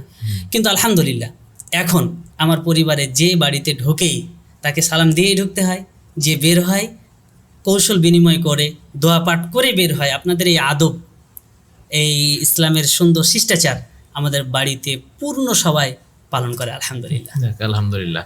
এবং এখানে যে বিষয়টা বলবো সেটা হচ্ছে যে এই যে বাড়িতে ঢোকার সময় সালাম দেওয়ার যে বিষয়টা, পরিবারের সদস্যদেরকে সালাম দেওয়ার ক্ষেত্রে আমরা সবাই লজ্জাবোধ করি। এবং আমি আমার পিতাকে সালাম দেব, লজ্জা লাগে। আমার পিতা আমাকে সালাম দেবেন, লজ্জা লাগে। আমি বাড়িতে ঢোকার সময় একদম জোরে সালাম দিব, লজ্জা লাগে। এই বিষয়টাকে আপনারা কীভাবে দেখছেন? আচ্ছা, এই বিষয়টা আমরা যেভাবে বলবো যে এটা হয়ে উঠছে এই জন্য যে হঠাৎ আজকে আমি বক্তব্য দিয়ে শুনলাম, বাড়িতে গিয়ে আমল করছি, তখন এটা লজ্জা হয়। কিন্তু যদি আমাদের ছোট্ট সোনামণি যাদের বয়স 2-3 বছর কথা বলতে শিখেছে, তখন থেকেই যদি তাদের সালামের চর্চা করায়, তাহলে কিন্তু এই ভুলগুলো হবে না। যেমন ছোট্ট উদাহরণ দেই, আমার ছোট্ট সোনামণি আছে, আচ্ছা, আলহামদুলিল্লাহ। আমি কি বলবো, মানে এটা আসলে আমি শিক্ষার জন্য বলছি, এবং প্রত্যেকটা পরিবারের সোনামণিরা এই শিক্ষায় শিক্ষিত হবে যদি বাবা মা চান। আমার বাচ্চাকে শিখিয়েছি যে যখন তুমি বাড়ি থেকে বের হবে তখন দোয়াটা পড়বে। একদিন ভ্যানে উঠেছি, তার মা আছে, আমি আছি, আমার সন্তানেরা আছে, আমাদের দোয়া পড়তে দেরি হয়েছে। আমার ছোট্ট মেয়েটা বলছে যে আব্বু দোয়া পড়েন। সে দোয়াটা চটচট করে বলে ফেললো। তখন আমি বললাম যে দেখো, তার আম্মাকে বললাম যে আজকে যদি আমরা এই চর্চাটা না করতাম তাহলে কিন্তু সে এভাবে বলতো না। ঠিক এমনিভাবে যখন আমি বাড়ি থেকে ঢুকি, সালাম যদি না দেই তো আমার মেয়ে বলবে আব্বু সালাম দেন। একদিন বাড়িতে খাওয়া দাওয়া করছি, এর ফাঁকে দেখা গেল যে আমার ছোট্ট সোনামণি খাবারের বিসমিল্লাহ বলেছে কিনা আমাকে বলছে আব্বু বিসমিল্লাহ বলেন। মানে এইরকমভাবে মানে সে একদিনই শিখিনি। আমরা বারবার চেষ্টা করেছি, যখন হাঁচি আসে তখন ওর সাথে সাথে আলহামদুলিল্লাহ বলি। এখন ঠিক ও নিজে নিজে মুখস্থ করে নিজে নিজে বলে। কখনো হাঁচি দিয়েছি, সালাম উত্তর দিতে ভুলে গেছি, ও উত্তর সুন্দর দিচ্ছে আলহামদুলিল্লাহ। আলহামদুলিল্লাহ। এই জন্য আমরা যদি ছোট থেকেই আমাদের সোনামণিদেরকে এই চর্চাটা করাই তাহলে কিন্তু বড় হয়ে লজ্জা পাবে না। আচ্ছা, সালাম দিবে, মুসাফা করবে, সব কিছুই করবে। আর এই সালামের যে বরকত, এই বরকত থেকে আমরা আমাদের পরিবার, আমাদের সন্তানদেরকে মাহরুম কেন করব? যেখানে রাসূলুল্লাহ সাল্লাল্লাহু আলাইহি ওয়াসাল্লাম বলছেন যে মামিন মুসলিমাইনি ইয়ালতাকিয়ানি ফায়াতাসাফাহান, যখন দুজন মুসলমান পরস্পর একত্রিত হয়ে সালাম দিয়ে মুসাফা করে তখন তারা দুইজন পৃথক হওয়ার আগেই আল্লাহ তাদের ছোট সব পাপগুলোকে ক্ষমা করে দেন। এত চমৎকার একটা মানে নেকির সুযোগ থেকে আমরা নিজেরাও বঞ্চিত হচ্ছি এবং সোনামণিদেরকে বঞ্চিত করছি। অতএব আমরা এই সালামের পরিবেশ এবং ইসলামী সমস্ত পরিবেশগুলোকে যদি আমরা চর্চা করি তাহলে দেখা যাবে যে বড় হয়ে আমাদের সন্তান বা আমরা নিজেরাও লজ্জা করব না। জি জি, ইনশাআল্লাহ। জাযাকাল্লাহু খায়রান। এবং আমাদের এই জায়গায় লজ্জা করা ঠিকও হচ্ছে না, যেটা আমরা আপনার কথা জানতে পারলাম। জি জি জি। এবং এটা বুঝতে পারলাম যে পরিবারকে যদি মানুষজন চায় তাহলে সে ইসলামিক পরিবার এবং শান্তিময় পরিবার সে গড়ে তুলতে পারে। জি। একটা পিতা বাইরে যাচ্ছে, তার মনে নাই দোয়া পড়ার কথা, যখন তার সন্তান তাকে মনে করিয়ে দেয়, এর চাইতে আনন্দের আর কিছু হতে পারে না। সত্যি এর চাইতে আনন্দের আর কিছু হতে পারে না। জাযাকাল্লাহু খায়রান। যখন এগুলো আপনাদের এই সংগঠন থেকে যখন শিখবে, বাচ্চারা এগুলো শিখবে, তখন অবশ্যই এগুলো পরিবারে ব্যাপক প্রভাব ফেলবে আলহামদুলিল্লাহ। জি, আশা করবো ইনশাআল্লাহ যে আমাদের পরিবারকে আমরা যেভাবে গড়ে তোলার চেষ্টা করছি এটা ভারী কিছু কাজ নয়। জি, এটা যে প্রত্যেক পরিবারকেই মা বাবা এভাবে গড়ে তুলতে পারবে ইনশাআল্লাহ। জি ইনশাআল্লাহ। হ্যাঁ, আলহামদুলিল্লাহ। যেটা বললেন যে বাচ্চার সালাম দেওয়া বা পরিবারের যে বিষয়টা, সেটা আলহামদুলিল্লাহ খুব চমৎকার এবং আমরা সবাই কিন্তু সেটাই চাই। জি জি জি। আচ্ছা, এরকমটা কখন আপনার এক্সপিরিয়েন্স হয়েছে কিনা যে আপনি জিজ্ঞেস করছেন প্রশিক্ষণে যে কোন কোন বাচ্চা সালাত পড়ে বা আজকে ফজরের সালাত তারা পড়েছে কিনা, এবং তারা বলেছে যে না আমরা সালাত পড়িনি, দেখা গেল যে তার পরিবারের সালাতটা হয়নি, জি জি, তার পরিবারে তার পিতামাতা সালাতটা পড়েনি, এরকমটা কখনো এক্সপিরিয়েন্স আপনার হয়েছে কিনা? এরকম এক্সপিরিয়েন্স অনেক, একটা না একাধিক। প্রশিক্ষণে গিয়ে বিষয়টা জিজ্ঞেস করা হয়। আমরা সালাতের উপরে অত্যন্ত গুরুত্ব দেই, যেহেতু এটা ফরজ। হাদিসে বলা হয়েছে যে 7 বছরেই সালাতের জন্য সন্তানকে আহ্বান করবে, এরপরে 10 বছরে তাকে বাধ্য করে সালাত আদায়ের যে বিষয়টা আছে সেটাতে গুরুত্ব দিবে। তো এই বিষয়ে আমরা দেখেছি যে অনেক পরিবারই আছে সন্তানকে কোরআন শেখাতে পাঠিয়েছে, ফজরের সালাত পিতামাতাই পড়েনি। আমি জিজ্ঞেস করেছি বাবা তুমি সালাত পড়েছো কিনা, তো বলছে যে না আমি সালাত পড়িনি। কেন পড়িনি?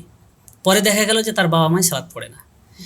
শুধু এমনও সোনামণি আমাদের সামনে এসেছে যে দুঃখ করে বলেছে যে আমার আব্বা আমার মা সালাত পড়ে না, এবং সেই ছেলে দুঃখ করে একদিন বলছে যে তার বাবার কাছে দুঃখ করে বলছে, এই ঘটনাটা তার মা পরবর্তীতে জানাচ্ছে যে ছেলে দুঃখ করে বলছে যে পিতা হয়ে আমি কি বলবো আপনাকে, আমার মনটা চায় যে আপনি সকালবেলা ফজরের আজান হলে মুয়াজ্জিনের ডাকে আমার হাত ধরে বলবেন আমাকে মসজিদে নিয়ে যাবেন, কিন্তু এই সৌভাগ্য আমার নেই। অথচ বাচ্চা মাদ্রাসাতে পড়ে। তো এমন অনেক পিতামাতা রয়েছেন যারা সন্তানকে মাদ্রাসাতে পড়িয়ে ভালো কিছু করতে চান, কিন্তু নিজেরা কিন্তু এই চর্চা করেন না। তো এই ধরনের অভিভাবকদের আজকের অনুষ্ঠানের মধ্য দিয়ে বলতে চাইব যে দয়া করে সন্তানকে যে পথে নিয়ে আসছেন এটা সেই চর্চাটা, সেই অভ্যাসটা পরিবারেও কিন্তু রাখতে হয়। 5 ওয়াক্ত সালাত, সত্য কথা বলা, পরিবারের মধ্যে সুশৃঙ্খল পরিবেশ বজায় রাখা, আমানতদারিতা ঠিক রাখা, এই বিষয়গুলো যদি পিতামাতা ছোট থেকে না করেন তাহলে কখনোই সন্তান ভালো কিছু শিখবে না। শুধু প্রাতিষ্ঠানিক শিক্ষাই যে শিক্ষা হবে বা প্রাতিষ্ঠানিক শিক্ষাই যে সন্তানের জন্য যথেষ্ট হবে এটা নয়, পরিবারকেও কিন্তু একটা শিক্ষালয়, একটা পাঠশালা বানাতে হবে। জি জি, জাযাকাল্লাহু খায়রান। আলহামদুলিল্লাহ, আমরা বুঝতে পারলাম যে আপনাদের সেই প্রশিক্ষণগুলোতে খুব চমৎকার বিষয় আলোচনা হয় এবং বাচ্চাদেরকে ছোট থেকেই সলাৎ এবং তার পড়াশোনা, অজুর প্রশিক্ষণ বলে, সিয়ামের প্রশিক্ষণগুলো, এগুলো সব শেখানো হয় আলহামদুলিল্লাহ। তো এইরকম আকীদার বিষয়গুলো হয় শেখানো হয়। আমার প্রশ্নটা হচ্ছে যে এরকম বিষয়গুলো সারা দেশে কতবার হয়, নাকি শুধু আপনি একা একা যান? ব্যাপারটা কীরকম কি? আলহামদুলিল্লাহ, সোনামণি সংগঠনের মধ্য দিয়ে 47টি জেলায়, সাংগঠনিক 47টি জেলায় কাজ হচ্ছে এবং এই 47টি জেলায় প্রায় 300-300-র অধিক আমাদের শাখা রয়েছে এবং প্রত্যেকটি শাখাতে প্রত্যেক সপ্তাহে বৈঠক হয়। দু একটা হয়তো মাঝে মধ্যে বাদ গেলেও আমাদের নির্দেশনা এরকম যে প্রত্যেকটা শাখাতে প্রতি সপ্তাহে একটা নির্দিষ্ট বিষয়ে, এবং সেটা কতক্ষণ হবে, 1 ঘন্টা, সর্বোচ্চ 1 ঘন্টা বা 1.5 ঘন্টা হতে পারে, এরকম সময় ধরে এক বা একাধিক বিষয়ে তাদেরকে প্রশিক্ষণ দেবে এবং তাদেরকে বারবার জিজ্ঞেস করে বারবার মুখস্থ করিয়ে দিবে। আচ্ছা, এইভাবে আমাদের প্রত্যেকটা শাখাতে এই নির্দেশগুলো দেওয়া আছে। তোমার সারা দেশে এই কার্যক্রমগুলো চলছে, বলা যায় যে প্রায় প্রত্যেক সপ্তাহে চলমান আছে। জি, এবং তারা প্রত্যেকেই তার নিজ অবস্থান থেকে তারা কাজ করছেন আলহামদুলিল্লাহ, এবং প্রত্যেক জায়গায় আপনার তো যাওয়ার কোনো প্রয়োজন পড়ছে না। জি না। এবং আরেকটা বিষয় হলো যে আমরা শাখাগুলোকে বলি এবং আমরা তাদের জবাবদিহিতা নেই। আচ্ছা, এটাই হচ্ছে সাংগঠনিক সবচেয়ে শক্তি বলবো, যে আজকে এটা অলাভজনক প্রতিষ্ঠান, আপনি বারবার বলেছেন, জি আলহামদুলিল্লাহ, এটা অলাভজনক প্রতিষ্ঠান। এখানে শুধুমাত্র আল্লাহর হস্তে দিনকে পৃথিবীতে প্রতিষ্ঠিত করার জন্য এই সংগঠন প্রতিষ্ঠিত হয়েছে। মোহতারাম আমিরে জামাত এটা প্রতিষ্ঠা করেছেন আলহামদুলিল্লাহ। এখানে যে কাজগুলো আমরা করি, বাচ্চাদেরকে প্রশিক্ষণের ক্ষেত্রে এই বিষয়গুলো আমরা তদারকি করি এবং আমরা তাদের কাছ থেকে রিপোর্ট নিই। আচ্ছা, প্রত্যেকটা জেলার কাছ থেকে রিপোর্ট নেই, প্রত্যেকটা জেলা উপজেলার কাছ থেকে রিপোর্ট নেই, উপজেলা এলাকার কাছ থেকে, শাখার কাছ থেকে রিপোর্ট নেই। আচ্ছা, মানে একটা কি, মানে দায়বদ্ধতার মধ্য দিয়ে এই সংগঠন, একেবারে যে একটা সংগঠন চলছে এমনিতেই এরকম না। দায়বদ্ধতার মধ্য দিয়ে তাদেরকে আমরা জিজ্ঞেস করি তারা কতটুকু কাজ করেছে, কোন সমস্যার কারণে তারা কাজ করতে পারেনি, কি করলে আরও সামনের দিকে এগিয়ে নেওয়া যায় একটা জেলাকে। এই বিষয়ে আমরা প্রতিনিয়ত কেন্দ্রের পক্ষ থেকে জেলাকে নির্দেশনা দিয়ে থাকি। আর জেনে খুশি হবেন যে এই কার্যক্রমের মধ্যে, বিশেষ করে জেলার যে কার্যক্রমগুলো রয়েছে, এই কার্যক্রমগুলোর মধ্যে প্রত্যেকটা যে আন্দোলনের দায়িত্বশীল এবং যুব সংঘের দায়িত্বশীল সবাই কিন্তু এর সাথে সম্পৃক্ত হয় আলহামদুলিল্লাহ। আর এখানে এটাই হচ্ছে সংগঠনের সবচেয়ে বরকত। আজকে যদি এই সংগঠন না থাকতো তাহলে এই হাজার হাজার সোনামণিদেরকে বিশুদ্ধ আকীদা এবং আমলের উপরে গড়ে তোলার মতো আর কোনো সংগঠন নেই। এজন্য সংগঠন সংঘবদ্ধ থাকা এটা আল্লাহর নির্দেশ, রাসূলুল্লাহ সাল্লাল্লাহু আলাইহি ওয়াসাল্লামের নির্দেশ।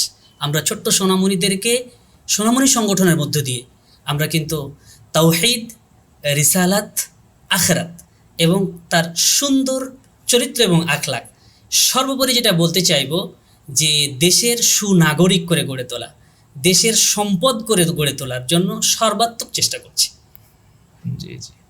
আর সেই সাথে সাথে আখিরাতমুখী করে গড়ে তুলছি আলহামদুলিল্লাহ। মানে আমাদের এই সন্তান কখনো জঙ্গিবাদের মতো, হিজবুত তাওহীদের ভ্রান্ত আকীদার সাথে, তারপরে আরও যে ভ্রান্ত আকীদাগুলো রয়েছে এর সাথে কখনোই আমাদের সন্তানেরা জড়াবে না ইনশাআল্লাহ। আমরা আকীদাটাকে সেইভাবে মজবুত এবং পাকাপোক্ত করতে চাচ্ছি যাতে করে তারা বাতিল কোনো ফেরকার সাথে সম্পৃক্ত না হয়ে যায়। জি, জাযাকাল্লাহু খায়রান। আমরা আপনার কাছ থেকে জানলাম যে আপনাদের এই বাচ্চাদেরকে নিয়ে যারা কাজ করছেন এটা অনেক বৃহৎ কাজ হচ্ছে আলহামদুলিল্লাহ, এবং স্থায়ী একটা কাজ হচ্ছে। আমরা দোয়া করি যেন মহান আল্লাহ তাআলা আপনাদেরকে এই কাজ মৃত্যু অবধি এবং দুনিয়ার শেষ দিন পর্যন্ত যেন করার তৌফিক দান করেন। আল্লাহুম্মা আমিন। আমরা দীর্ঘক্ষণ সময় নিলাম, আপনাকে অসংখ্য ধন্যবাদ জানাচ্ছি, সময় দিলেন আলহামদুলিল্লাহ। পরবর্তী সময়ে যদি কখনো সময় সুযোগ হয় আবার ডাকলে আবার আসবেন ইনশাআল্লাহ। আপনাকেও ধন্যবাদ, এবং সেই সাথে সাথে হাদিস ফাউন্ডেশন, শিক্ষা বোর্ড এর কর্তৃপক্ষ সকলকে আন্তরিক ধন্যবাদ জানাচ্ছি আজকে আমাকে এই স্টুডিওতে আমন্ত্রণ করার জন্য এবং সোনামণি সংগঠনকে এর মধ্য দিয়ে উপস্থাপন করতে পারার যে একটা সুযোগ আমি পেয়েছি, এই জন্য সকলকে আন্তরিকভাবে ধন্যবাদ জানাচ্ছি। জাযাকাল্লাহ খায়রান। আমরা আপনার কাছ থেকে বিদায় নিচ্ছি।